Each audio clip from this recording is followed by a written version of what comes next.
31 dekabr Dünya Azərbaycanlılarının həmrəyliyi günüdür. 1991-ci il dekabrın 16-sında Naxçıvan Muxtar Respublikası Ali Məclisinin Heydər Əliyevin sədrliyi ilə keçən iclasında 31 dekabrın Dünya Azərbaycanlılarının həmrəyliyi bayramı kimi qeyd edilməsi barədə qərar qəbul olundu. Ali Məclis bununla bağlı qanunvericilik aktının qəbul olunması üçün ölkə parlamentinə Ali Sovetə müraciət etdi. Dekabrın 25-də Azərbaycan Respublikası Ali Sovetinin Milli Şurası tərəfindən müraciət nəzərə alınaraq dekabrın 31-nin Dünya Azərbaycanlılarının həmrəyliyi günü elan edilməsi barədə qanun qəbul olundu. 2001-ci il noyabrın 9-da Bakıda Dünya Azərbaycanlılarının birinci qurultayı keçirildi. Qurultay soydaşlarımızın milli mənlik şüurunun güclənməsinə, müxtəlif ölkələrdə Azərbaycanlı icmalarının mütəşəkkilliyinin və fəallığının artmasına təsir göstərdi. Bu ölkənin ictimai-siyasi həyatında yeni bir hərəkat, dövlət siyasətinin yeni bir istiqaməti idi. Həmin qurultayda Heydər Əliyevin böyük iftixarla söylədiyi "Mən həmişə fəxr etmişəm, bugün də fəxr edirəm ki, mən Azərbaycanlıyam" kəlamı isə dillər əzbərinə çevrildi. Mən həmişə fəxr etmişəm.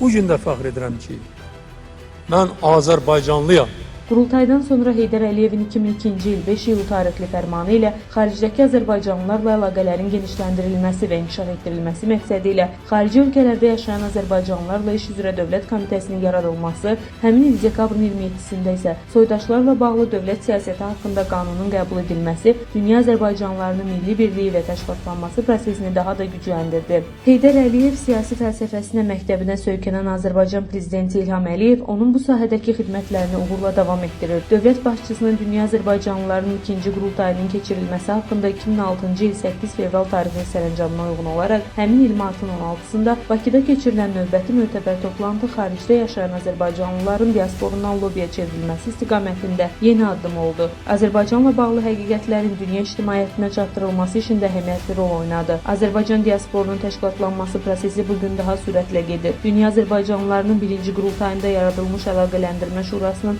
2008-ci il dekabrın 18-də Bakıda keçirilmiş iclası toplantıda Dünya Azərbaycanlıları xartiyasının qəbulu, birlik və mütəşəkkilliyin artması, tarixi vətənlə əlaqələrin möhkəmlənməsi, diaspor potensialının möhkəm hamilə çevrilməsini göstərməklə yanaşı, müstəqil Azərbaycanın bütün dünya Azərbaycanlıları üçün cazibə mərkəzi olduğunu da bir daha təsdiqlədi. Həmrəylik günü milli birlik, Azərbaycana məhəbbət, milli mənəvi dəyərlərimizə hörmət, vətənə bağlılıq hisslərini özündə təcəssüm etdirir. Bu birliyi vətən müharibəsində bir daha gördük. 2020-ci ildə Ermənistan silahlı qüvvələri dəfələrlə hərbi təxribatlar törətdi və hər dəfə Azərbaycan ordusu bu hücumların qarşısını qətiyyətlə aldı. 2020-ci ilin 27 sentyabr tarixində Ermənistan silahlı qüvvələrinin Azərbaycan ərazilərini raket atəşinə tutması 44 günlük 2-ci Qarabağ müharibəsinin başlanmasına səbəb oldu. Xalq müharibənin ilk günündən dövlət başçısı silahlı qüvvələrin ali baş komandanı İlham Əliyevin uğurlu siyasəti nəticəsində torpaqlarımızın işğaldan azad ediləcəyinə əmin idi. 2-ci Qarabağ müharibəsi bu əminliyi bir daha təsdiqlədi. Öz liderinin ətrafında dəmir yumruq tək birləşən xalq ordusuna arxa dayaq oldu. Düşmən bu gücün qarşısında cəmi 44 gün dayana bildi. 30 il işğal altında inləyən Azərbaycan torpaqları düşmən tapdağından azad edildi. Sıldırım qayalarla əhatələnən qədim Azərbaycan Türk obasının Şuşanın noyabrın 8-də azad olunması isə bu qəhrəmanlığın zirvəsi idi.